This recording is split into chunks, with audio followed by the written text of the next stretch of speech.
मैं Raj Bahadur Yadav the smart vision classes की online platform पर आप सभी का स्वागत और अभिनंदन करता हूं। मेरे प्यारे बच्चे, मेरे प्यारे दोस्त, मेरे प्यारे भाई, क्या मेरी आवाज़ आपके कानों तक अच्छे से आ रही है तो जल्दी से लिखेंगे यस। हमारे सभी भाई बहन तेजी के साथ लिखेंगे यस अगर मेरी आवाज़ आपके कानों तक आ रही है तो। अगर नहीं आ रही है तो बता दीजिए भाई, फिर उसको प्रयास किया जाएगा कि आपके पास आवाज़ आराम से पहुँच जाए। बोलिए जल्दी से मेरे प्यारे बच्चों, क्या सारी चीज़ें ऑडियो और वीडियो क्लियर हैं? अगर क्लियर हैं तो जल्दी से लिखें यस, जिससे हम लोग अपनी क्लास का प्रारंभ कर सके। ऑडियो और वीडियो क्लियर है? अगर क्लियर है तो जल्दी से लिखो यस, फिर हम लोग अपनी क्लास का प्रारंभ करते हैं भाई। चलिए, हमें उम्मीद है, आशा है कि भैया हमारी ऑडियो और वीडियो दोनों चीज़ें क्लियर है।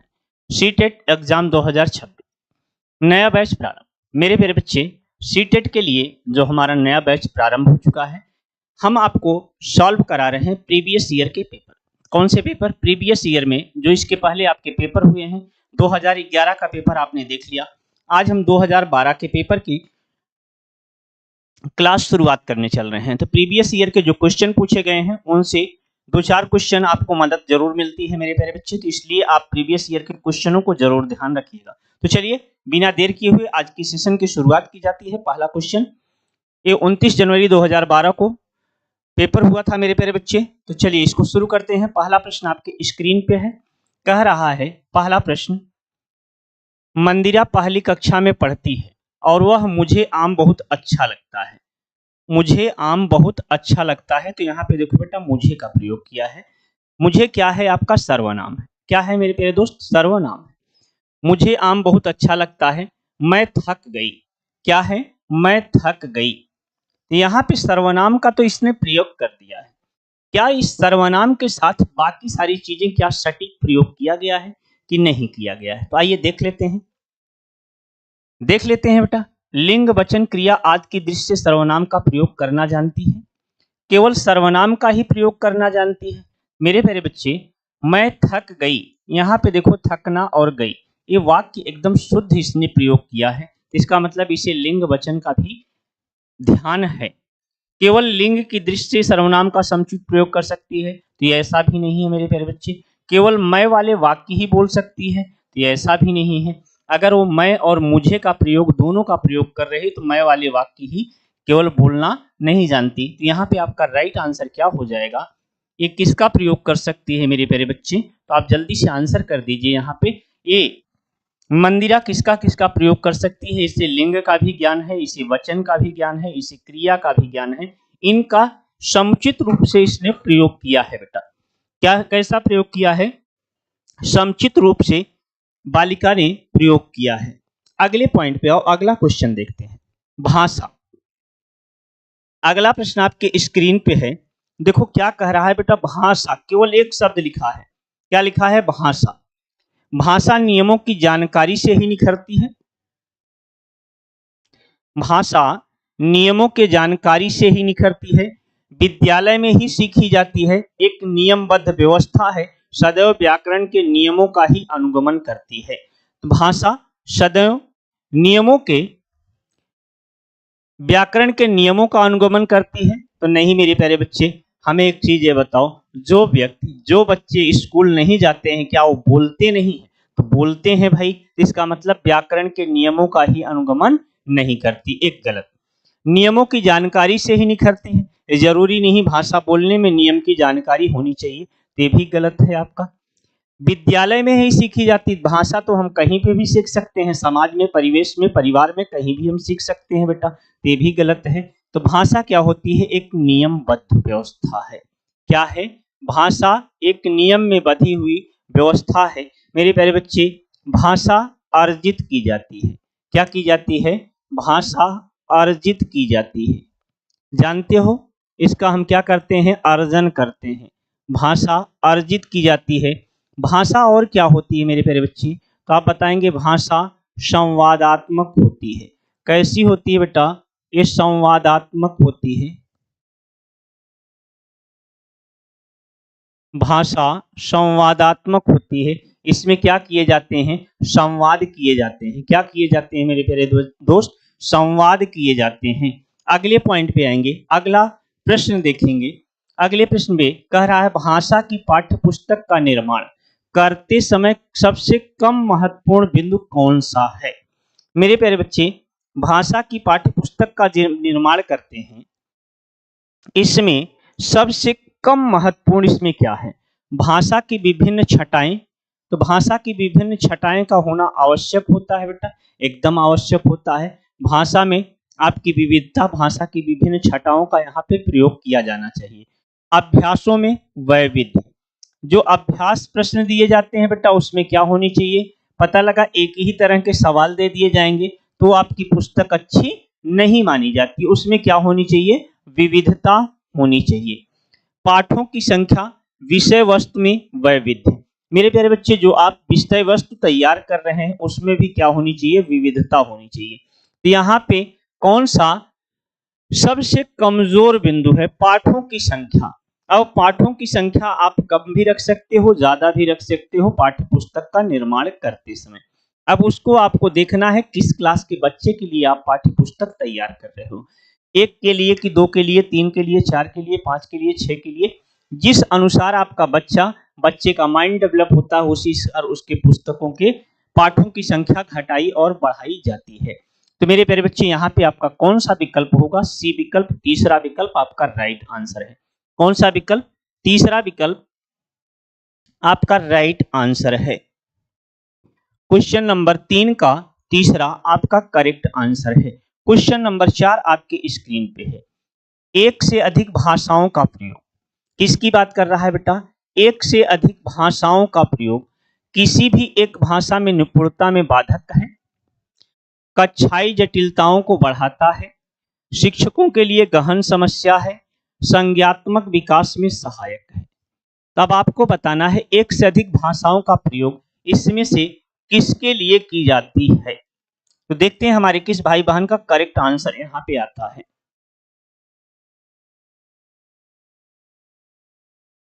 हमारे किस भाई बहन का करेक्ट आंसर आता है।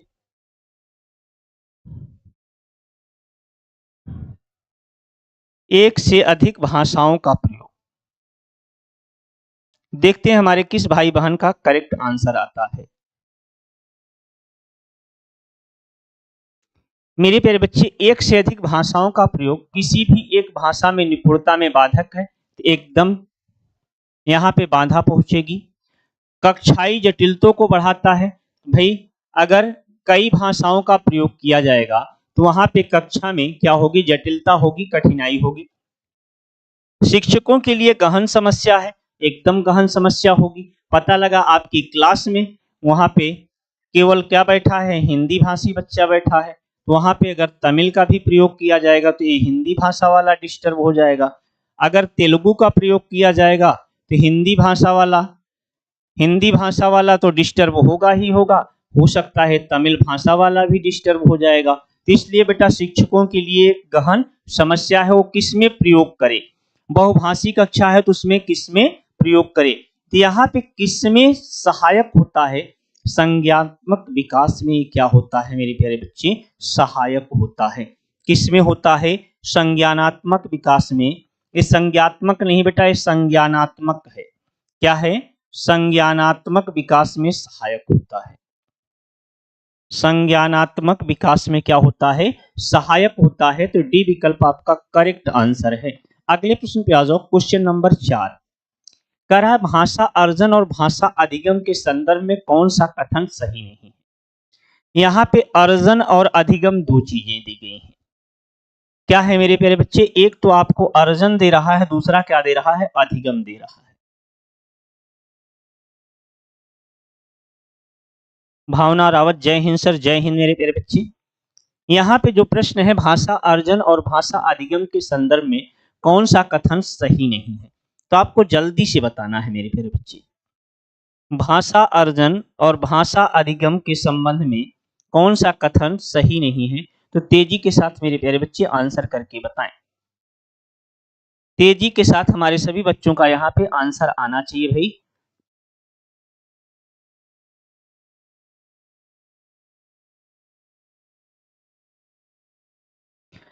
यहाँ पर कह रहा है सांस्कृतिक विभिन्नता भाषा अर्जन और भाषा अधिगम को प्रभावित करने वाले महत्वपूर्ण कारक हैं। तो बेटा सांस्कृतिक विविधता होगी तो आपका भाषा अर्जन और भाषा अधिगम ये दोनों को प्रभावित करने का महत्वपूर्ण कारक है। ये बात एकदम करेक्ट है।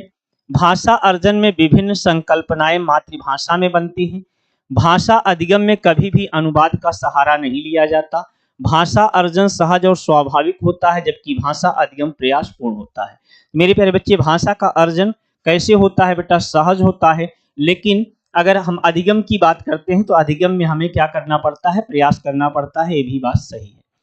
भाषा अर्जन में विभिन्न संकल्पनाएं मातृभाषा में होती हैं तो अर्जन में विभिन्न संकल्पनाएं क्या होती हैं बेटा? मातृभाषा में होती हैं। एकदम सही बात है। भाषा अधिगम में कभी भी अनुवाद का सहारा नहीं लिया जाता है। तो मेरे प्यारे बच्चे भाषा अधिगम में अनुवाद का सहारा लिया जाता है। तो यही आपका गलत है। कौन सा गलत है मेरे प्यारे बच्चे? तीसरा विकल्प आपका गलत है। ये 3 आपका राइट आंसर हो जाएगा। कौन सा राइट आंसर हो जाएगा? 3 राइट आंसर हो जाएगा। यहां पूछा क्या है? नहीं। क्या पूछा है? नहीं पूछा है। तो नहीं की जब बात आती है तो भाषा अधिगम में कभी भी अनुवाद का सहारा नहीं लिया जाता, जबकि भाषा अधिगम में अनुवाद का सहारा लिया जाता है। जब हम प्रयास पूर्वक सीख रहे हैं तो वहां हम अनुवाद का भी सहारा लेंगे। अगले प्रश्न पे आ जाओ मेरे प्यारे बच्चे। क्वेश्चन नंबर 6 आपके स्क्रीन पे है। क्वेश्चन नंबर 6 आपके स्क्रीन पे है। कह रहा है एक बहुभाषिक कक्षा में आप किसे सबसे कम महत्व देंगे? कैसी कक्षा है बेटा? एक बहुभाषिक कक्षा है, उसमें आप सबसे किसे कम महत्व देंगे? बच्चों को सिखाना कि 2 भाषाओं के मध्य विद्यमान समानता व अंतर का विश्लेषण कैसे किया जाए, इसको सबसे कम महत्व देंगे। विभिन्न प्रकार के बाल साहित्य को कम महत्व देंगे। कक्षा में विभिन्न प्रकार की सामग्री से समृद्ध वातावरण को कम देंगे। कक्षा के बहुभाषिक और बहुसांस्कृतिक संदर्भों के प्रति संवेदनशीलता को कम देंगे। तो देखते हैं हमारे किस भाई किस बहन का करेक्ट आंसर आता है। क्वेश्चन नंबर 6 एक बहुभाषिक कक्षा में आप किसे सबसे कम महत्व देंगे?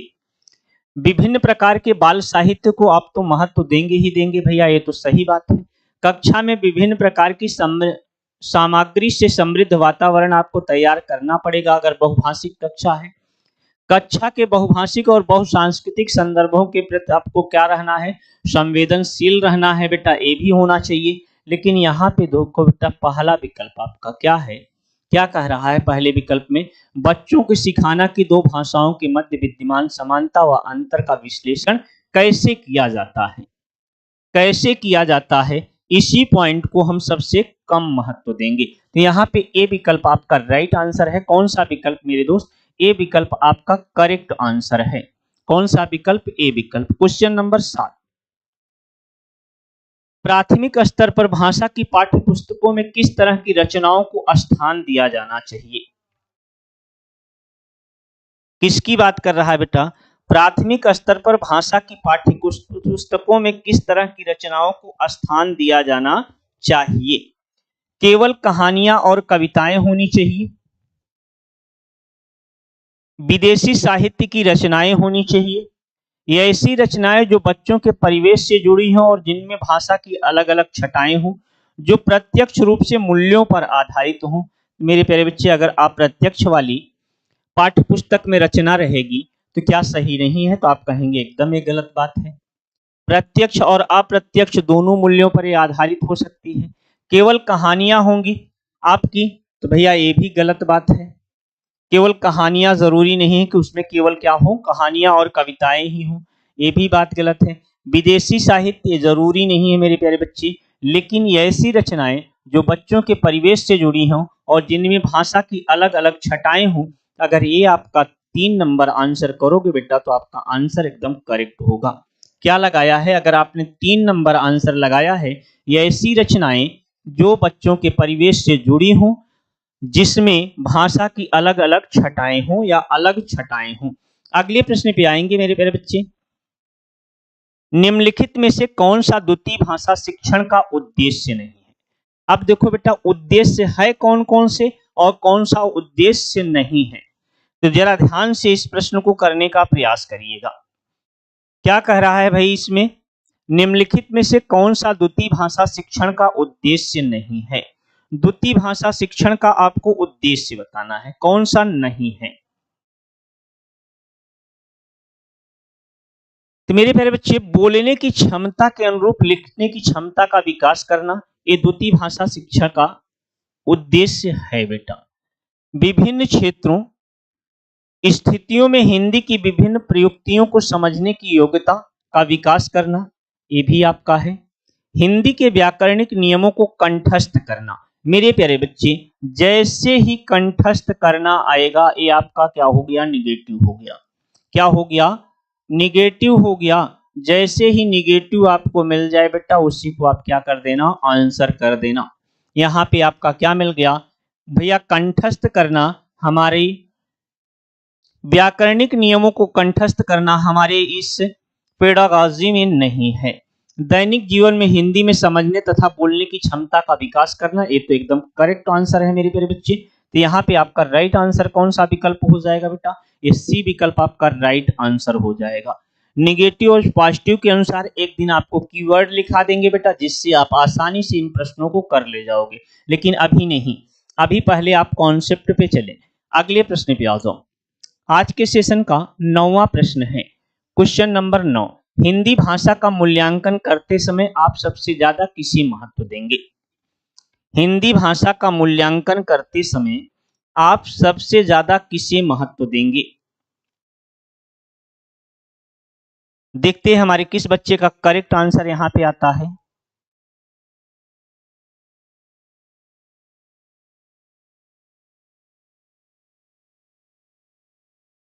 हिंदी भाषा का मूल्यांकन करते समय आप सबसे ज्यादा किसे महत्व देंगे। ये व्याकरणिक नियमों को महत्व देंगे, सीखने की दक्षता की आकलन को महत्व देंगे, काव्य सौंदर्य को देंगे, निबंध लिखने की योग्यता को देंगे। तो मेरे प्यारे दोस्त, मेरे प्यारे भाई, हिंदी भाषा का मूल्यांकन कर रहे हैं तो यहाँ पे क्या देखेंगे हम, सीखने की क्षमता का आकलन। क्या देखने वाले हैं भैया, सीखने की क्षमता का आकलन। किसको देखेंगे बेटा, अधिक महत्व किसे देंगे कि बच्चा किस प्रकार से सीख रहा है, सीखने की क्षमता का आकलन। अगले प्रश्न पे आ जाओ भाई, क्वेश्चन नंबर 10। निम्नलिखित में से कौन सा बच्चों की भाषिक क्षमता के आकलन का सबसे उचित तरीका है। बच्चों के भाषिक क्षमता का सबसे उचित तरीका कौन सा है।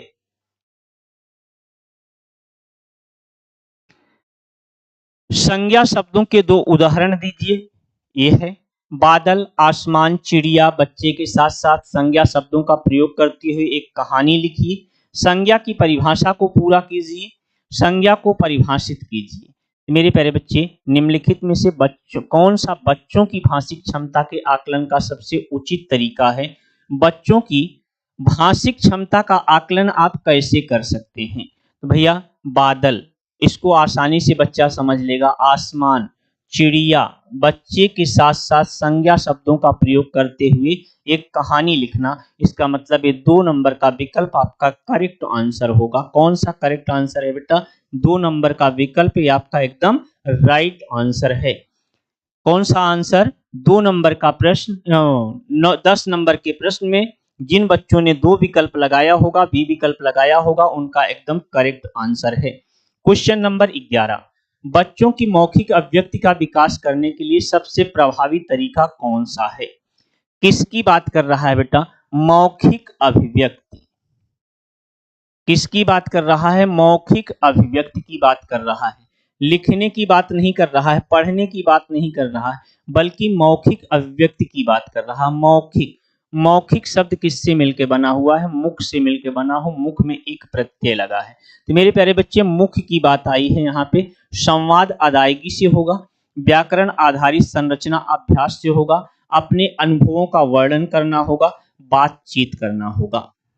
तो देखते हैं हमारे किस बच्चे का यहाँ पे करेक्ट आंसर आता है।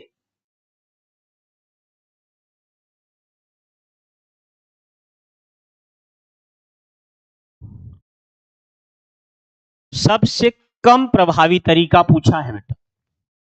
क्या पूछा है, सबसे कम प्रभावी तरीका। अगर संवाद की अदायगी उसकी अच्छी है तो मौखिक अभिव्यक्ति आपकी अच्छी होगी। अपने अनुभवों का अगर वो वर्णन कर ले रहा है तो उसकी मौखिक अभिव्यक्ति अच्छी है। बातचीत अगर अच्छे से कर ले रहा है तो भी आपकी मौखिक अभिव्यक्ति अच्छी है। लेकिन यहाँ पे सबसे कम क्या होगा बेटा, व्याकरण आधारित संरचना अभ्यास। यहाँ पे अगर आपका आंसर कौन सा विकल्प होगा, बी विकल्प होगा, तो आपका करेक्ट आंसर होगा 11 का 2 नंबर। कौन सा बेटा, क्वेश्चन नंबर 11 का 2 या वी विकल्प आपका करेक्ट आंसर है। क्वेश्चन नंबर 12 आपकी स्क्रीन पे है मेरे प्यारे बच्चे। भाषा सीखने के लिए कौन सा कारक सर्वाधिक महत्वपूर्ण है? आपको वो कारक बताना है जो सर्वाधिक महत्वपूर्ण है। भाषा सीखने के लिए सर्वाधिक महत्वपूर्ण कारक कौन सा है?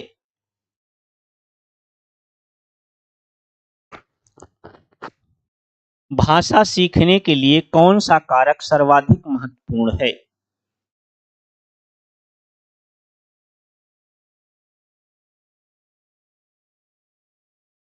मेरे प्यारे बच्चे, भाषा की पाठ्य पुस्तक आपकी अच्छी हो, पाठ पर आधारित प्रश्नोत्तर हो, भाषा के व्याकरणिक नियम हो, समृद्ध भाषा, भाषिक वातावरण हो।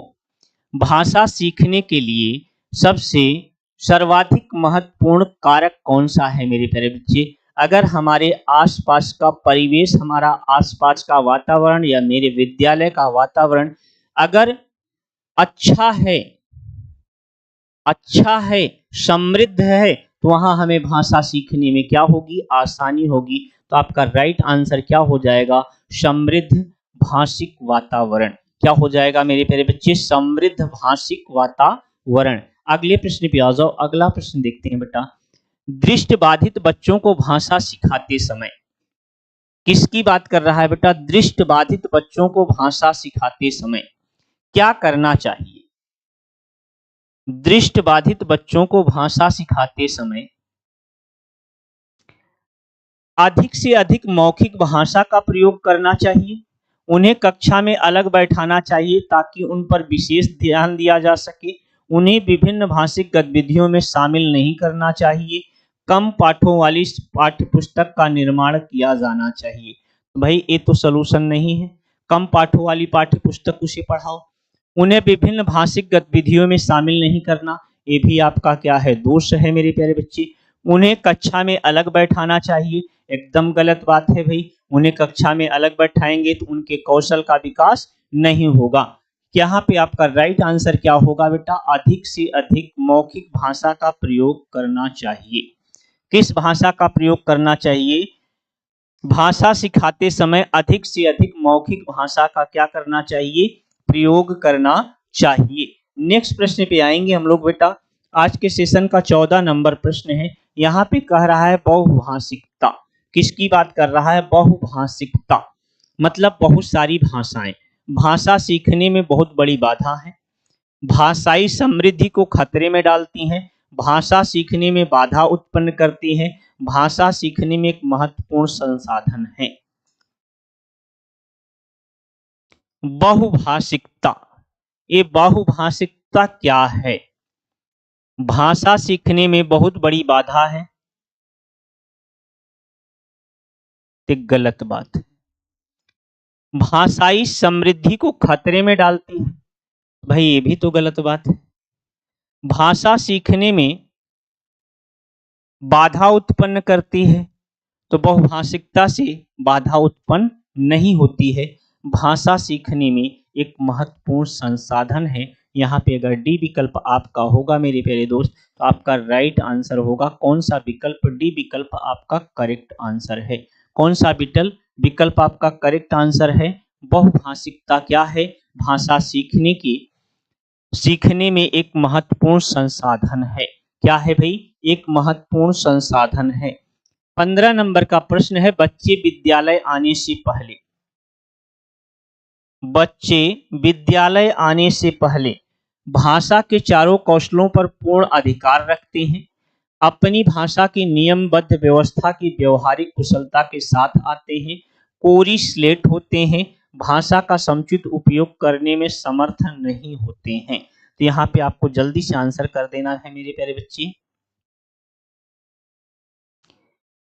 बच्चे विद्यालय आने से पहले भाषा के चारों कौशलों पर पूर्ण अधिकार लिखते करते हैं, तो आप कहेंगे नहीं सर ये तो नहीं है। कोरी स्लेट होते हैं, नहीं भैया, परिवार में कुछ न कुछ तो उनको भाषा का ज्ञान हो ही जाता है। भाषा का समुचित उपयोग करने में समर्थ नहीं होते हैं, ये ऐसा भी नहीं है वो भाषा का प्रयोग करते हैं। तो यहाँ पे राइट आंसर क्या हो जाएगा बेटा, अपनी भाषा के नियमबद्ध व्यवस्था के व्यवहारिक कुशलता के साथ आते हैं। किसके साथ आते हैं? व्यवहारिक कुशलता के साथ आते हैं, उनको बोलना वहां पे आता है। तो यहाँ पे 2 नंबर का विकल्प आपका करेक्ट आंसर हो जाएगा। ये 15 प्रश्न आपके पेडागॉजी के थे। कितने प्रश्न मेरे बच्चे? 15 प्रश्न आपके पेडागॉजी के थे।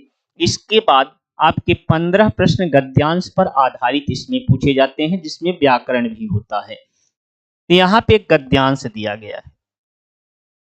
क्या दिया गया मेरे प्यारे बच्चे? एक गद्यांश दिया गया है।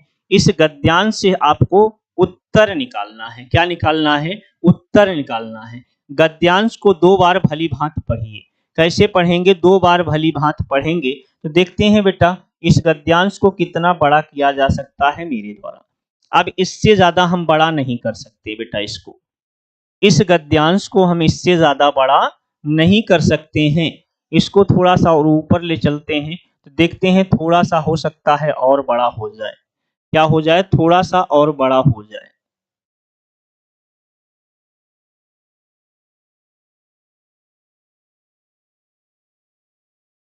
प्रयास एक बार और करता हूं, थोड़ा सा बड़ा करने का एक बार और प्रयास करता हूं। अब इससे बड़ा नहीं हो पाएगा बेटा। अब तो दिखने लगा होगा, हम ऐसी उम्मीद करते हैं। हमारे टाइपिस्ट महोदय भी अजीबो गरीब हैं भैया। यहाँ पे जरा ध्यान से देखो, इन प्रश्नों को पढ़ने का प्रयास करो। यहाँ पे कह रहा है समस्याओं का हल ढूंढने की क्षमता का एक अध्ययन किया गया है। तो देखो बेटा, एक तो यहाँ पे अध्ययन शब्द को अंडरलाइन कर लो। अध्ययन शब्द में हो सकता है आपसे संधि पूछ ले। इसमें भारत में 3 तरह के बच्चों की तुलना की गई। एक तरफ वे बच्चे हैं जो दुकानदारी करते हैं, स्कूल नहीं जाते हैं, ये ऐसे बच्चे जो दुकान संभालते हैं और स्कूल भी जाते हैं। दूसरा कौन सा है बेटा? ऐसे बच्चे जो दुकान भी संभाल लेते हैं और स्कूल जाते हैं। और तीसरा समूह उन बच्चों का था जो स्कूल जाते हैं और दुकान पर कोई मदद नहीं करते हैं।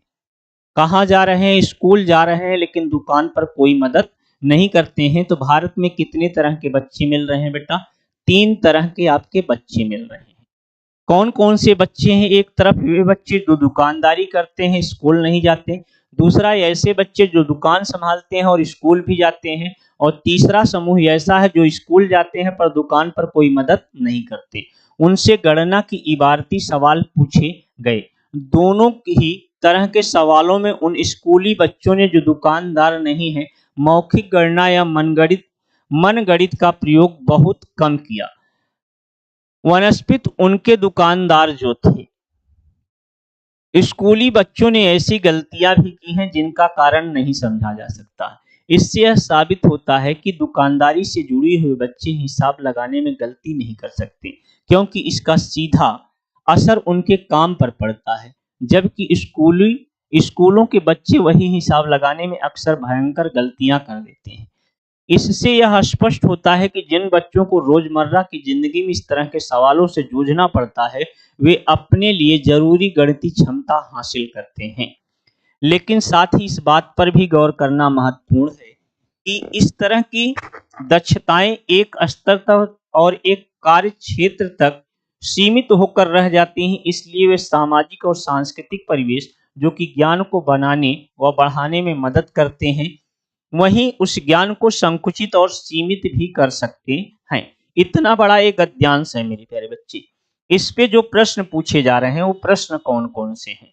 समस्याओं का हल खोजने पर आधारित अध्ययन किस विषय से जुड़ा हुआ था? आपको जल्दी से बताना है। समस्याओं का हल खोजने पर आधारित अध्ययन किस विषय से जुड़ा हुआ था? तो दुकानदारी से जुड़ा हुआ था, सामाजिक जीवन से जुड़ा है, गणित से जुड़ा है या भाषा से जुड़ा है? तो देखते हैं मेरे प्यारे बच्चे, समस्याओं का हल खोजने पर आधारित अध्ययन किस विषय से जुड़ा हुआ है? तो देखते हैं हमारे किस भाई बहन का करेक्ट आंसर आता है। यहाँ पे हमने आपको बताया क्या ये दुकानदारी से है, सामाजिक विज्ञान से है, गणित से है या भाषा से है।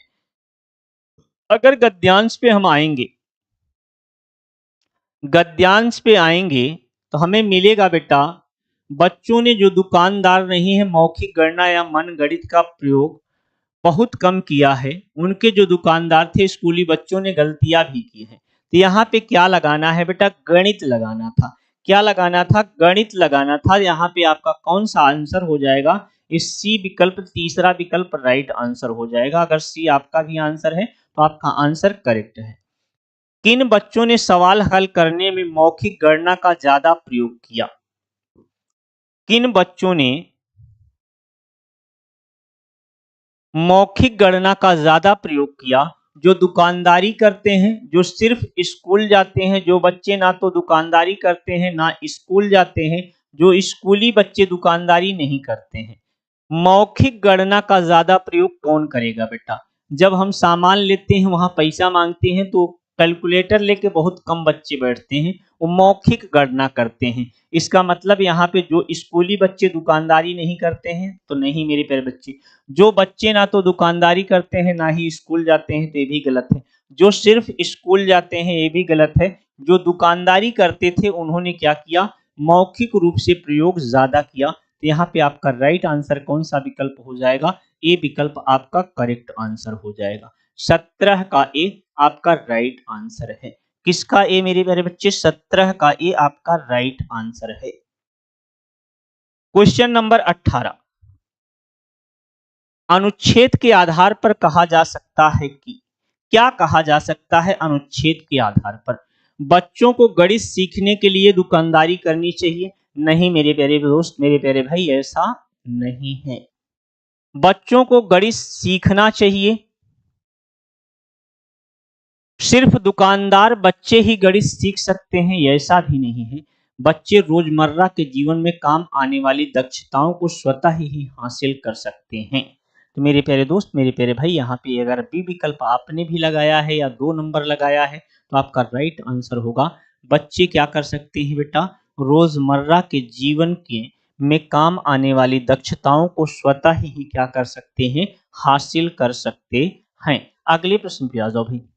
दुकानदार बच्चे हिसाब लगाने में प्रायः गलती नहीं करते हैं क्योंकि वे जन्म से ही बहुत दक्ष होते हैं। वे कभी भी गलती नहीं करते हैं। गलती का असर उनके काम पर पड़ता है, इससे उन्हें माता पिता से डांट मिलेगी। तो मेरे प्यारे बच्चे, हमने आपको एक जगह है दिखाया था, गलती का असर क्या पड़ता है? उनके काम पर पड़ता है। तो यहाँ पे गद्यांश में जब जाओगे बेटा तो गद्यांश में यहाँ आपको देखने को मिलेगा, जिन बच्चों को रोजमर्रा की जिंदगी में इस तरह के सवालों से जूझना पड़ता है वे अपने लिए जरूरी गणितीय क्षमता हासिल करते हैं। यहाँ पे देखिए, इसका असर उनके काम पर पड़ता है। दुकानदारी से जुड़े हुए बच्चे हिसाब लगाने में गलती नहीं कर सकते हैं क्योंकि इसका सीधा असर उनके किस पर पड़ता है बेटा? काम पर पड़ता है। तो यहाँ पे आपका राइट आंसर कौन सा हो जाएगा बेटा? वे जन्म से बहुत दक्ष होते हैं, वे कभी भी गलती नहीं करते हैं, गलती का असर उनके काम पर पड़ता है। तो यहाँ पे 3 नंबर का प्रश्न, आपका 3 नंबर आंसर करेक्ट है। अगले प्रश्न पे आ जाओ भाई। 20 नंबर, दो जो दक्षताएं हमारे दैनिक जीवन में काम नहीं आती उनमें हमारा प्रदर्शन अक्सर अच्छा होता है, खराब अच्छा होता है, संतोषजनक होता है या खराब होता है। तो देखते हैं हमारे किस भाई बहन का इस बार करेक्ट आंसर आता है।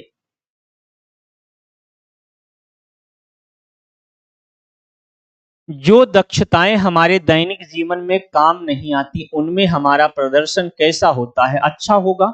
नहीं मेरे प्यारे बच्चे। संतोषजनक होगा? नहीं। खराब होता है? केवल खराब ही नहीं होता है, अच्छा और खराब दोनों होता है। अगर आपने भी बी विकल्प लगाया है या 2 नंबर लगाया है तो आपका राइट आंसर है कौन सा विकल्प? वी विकल्प आपका राइट आंसर है।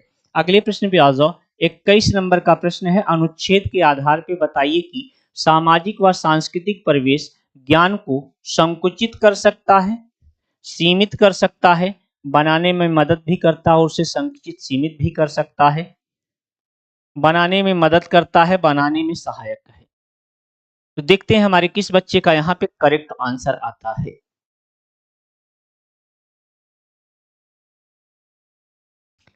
किस बच्चे का हमारे करेक्ट आंसर यहाँ पे आता है। अनुच्छेद के आधार पे बताइए कि सामाजिक व सांस्कृतिक परिवेश ज्ञान को क्या कर सकता है। बनाने में मदद भी कर सकता है और उसे संकुचित और सीमित भी कर सकता है। अगर आपका भी आंसर यही बी विकल्प, सी विकल्प तीसरा विकल्प होगा बेटा, तो आपका राइट आंसर होगा कौन सा, तीसरा होगा, तो आपका करेक्ट आंसर होगा कुशल गुप्ता ए।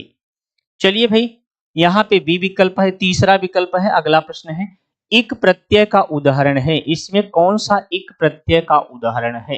ये संकुचित आपके इक प्रत्यय का उदाहरण है, संकुचित आपके इक प्रत्यय का उदाहरण है, या सांस्कृतिक आपके इक प्रत्यय का उदाहरण है। यहाँ पे देखो बेटा, क्योंकि आपके इक प्रत्यय का उदाहरण है, तो यहाँ पे देखो बेटा इत प्रत्यय है। कौन सा प्रत्यय है, इत प्रत्यय है। यहाँ पे भी आपका क्या है, इत प्रत्यय है। अब यहाँ देखो दो जगह, यहाँ चूंकि में क्या इक प्रत्यय है, तो आप कहेंगे नहीं, लेकिन यहाँ संस्कृत है बेटा, क्या है, संस्कृत आपका मूल शब्द है।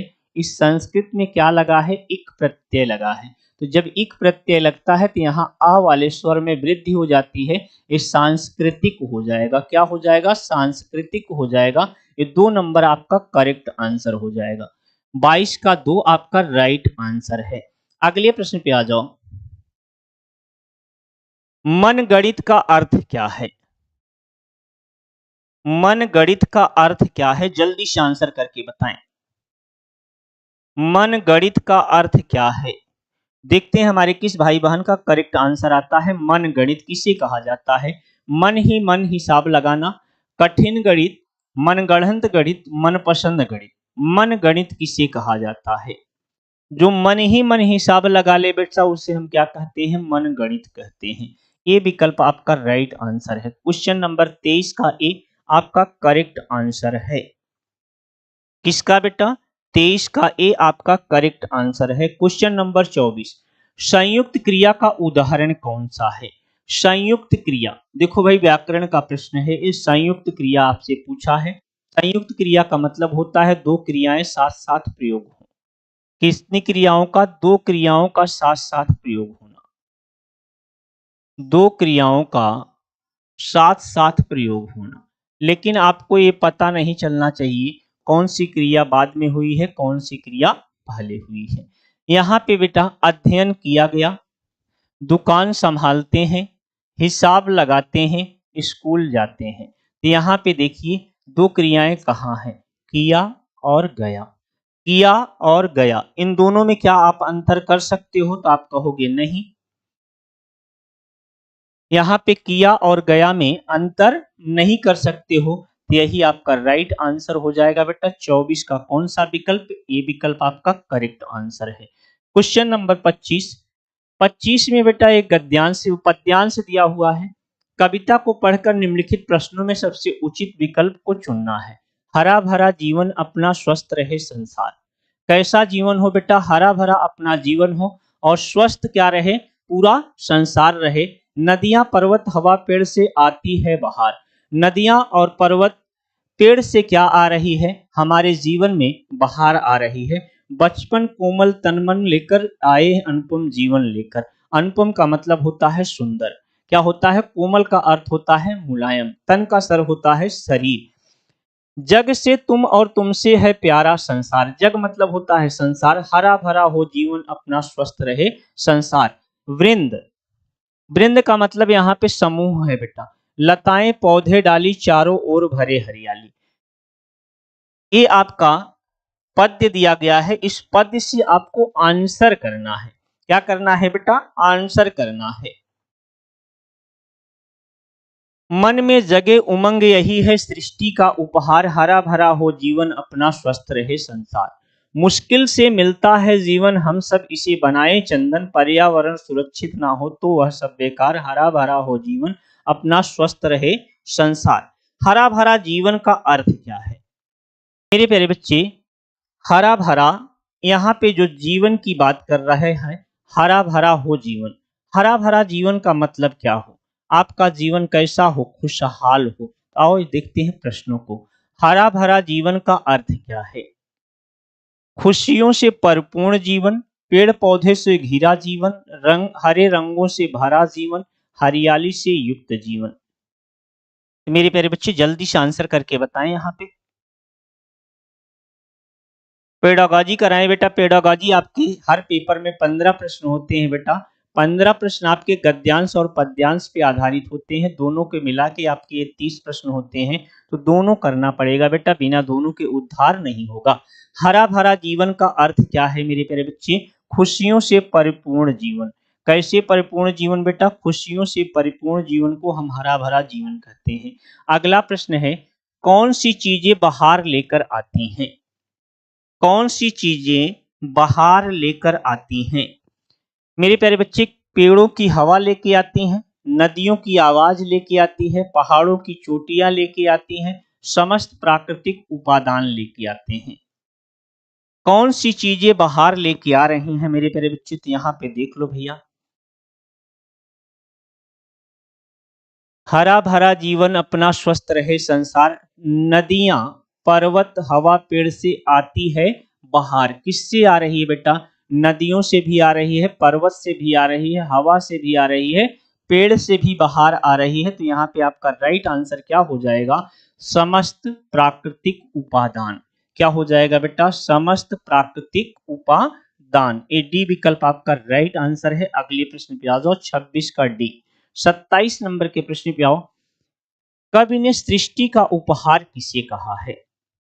कवि ने सृष्टि का उपहार किसे कहा है? तो मेरे प्यारे बच्चे, पौधे व डालियों को कहा है, वृंद लताओं को कहा है, हरा भरा जीवन को कहा है, प्राकृतिक सुंदरता और उससे उत्पन्न होने वाली खुशी को कहा है। तो यही डी विकल्प आपका राइट आंसर हो जाएगा। कौन सा विकल्प मेरे प्यारे बच्चे? डी विकल्प 27 का डी। अगर आपने भी आंसर किया है तो आपका आंसर एकदम करेक्ट है। क्वेश्चन नंबर 28, कवि यह संदेश देना चाहता है कि चंदन के पेड़ लगाने चाहिए, जीवन में सब बेकार है, पर्यावरण संरक्षण में ही जीवन संभव है, प्रकृति में पेड़ पौधे नदियां पर्वत शामिल हैं। तो देखते हैं हमारे किस बच्चे का यहाँ पे करेक्ट आंसर आता है। कब यह संदेश देना जाता है, पर्यावरण संरक्षण में ही जीवन संभव है। पर्यावरण का आपको क्या करना चाहिए? संरक्षण करना चाहिए। यहाँ पे है, जग से तुम और तुमसे है प्यारा संसार, पंक्ति के माध्यम से कवि कहना क्या चाहता है? संसार का अस्तित्व व्यक्तियों से स्वतंत्र है। व्यक्ति और संसार दोनों का अस्तित्व एक दूसरे पर निर्भर करता है। संसार चलाने के लिए व्यक्तियों की आवश्यकता होती है। व्यक्ति का अस्तित्व संसार से स्वतंत्र है। यहाँ पे मेरे प्यारे बच्चे, संसार का अस्तित्व व्यक्तियों से स्वतंत्र है। व्यक्ति और संसार दोनों का अस्तित्व, जग से तुम और तुमसे है प्यारा संसार। तो यहाँ पे मेरे प्यारे बच्चे, व्यक्ति और संसार दोनों का अस्तित्व एक दूसरे पर क्या करता है? निर्भर करता है। अगर यही विकल्प आपका भी है तो आपका राइट आंसर है। कैसा आंसर है मेरे प्यारे बच्चे? आपका एकदम करेक्ट आंसर है। आज के सेशन का अंतिम प्रश्न आपके स्क्रीन पे है। अनुपम से अभिप्राय क्या है? अनुपम से अभिप्राय क्या है? मेरे प्यारे दोस्त, मेरे प्यारे भाई, ईमानदारी से बताइएगा, जिसकी उपमा नदी से जी जा सके उसे अनुपम कहते हैं, या सुखद को कहते हैं, या आनंदमय को कहते हैं, या मनोहारी को कहते हैं? तो देखते हैं हमारे किस बच्चे का यहाँ पे करेक्ट आंसर आता है। अनुपम किसकी बात कर रहा है बेटा? अनुपम की बात कर रहा है। देखते हैं हमारा कौन बच्चा करेक्ट आंसर यहाँ पे करता है। अनुपम से क्या आशय है? देखते हैं हमारे किस बच्चे का यहाँ पे करेक्ट आंसर आता है। अनुपम से क्या आशय है?